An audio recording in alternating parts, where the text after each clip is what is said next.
തിരുനക്കര മഹാദേവൻ ആറാട്ട് കഴിഞ്ഞ് തിരിച്ചെഴുന്നള്ളി വരുന്നൊരു കാഴ്ചയാണ് കേട്ടോ. എന്ത് ഭംഗിയുള്ളൊരു കാഴ്ചയാണല്ലേ. ഓ നമശിവായ, ഓ നമശിവായ എന്നുള്ള വിളികളോടുകൂടി ചുറ്റും തൻ്റെ ഭക്തന്മാർ തന്നെ പ്രാർത്ഥിക്കുന്ന നോക്കി ഇങ്ങനെ വന്നുകൊണ്ടിരിക്കുകയാണ്. തിരുനക്കര തേവരുടെ മുന്നിൽ നിന്ന് തൊഴുക എന്ന് പറഞ്ഞാൽ നമുക്കതിൽപ്പുറം സന്തോഷം വേറൊന്നുമില്ല. ഭഗവാനെ, ആ ഒരു വിളി മതിയല്ലോ അല്ലേ. അമ്പലക്കടവ് അമ്പലത്തിൽ പൂജയൊക്കെ കഴിഞ്ഞ് പുറത്തേക്ക് ഇറങ്ങിയിട്ടൊരു 10 മിനിറ്റ് ആയിട്ടുള്ളൂ. വന്നുകൊണ്ടിരിക്കുകയാണ്. 3 ആനയുണ്ട്, 2 ആന പുറകിലാണ്.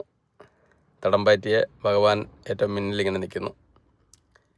ഈ ഒരു കാഴ്ചയൊക്കെ മനസ്സിന് എന്തുമാത്രം സന്തോഷവും ലഭിക്കുന്നു അല്ലേ. ഈ വീഡിയോ നിങ്ങൾക്ക് ഇഷ്ടമായെങ്കിൽ ചാനൽ സബ്സ്ക്രൈബ് ചെയ്യണേ.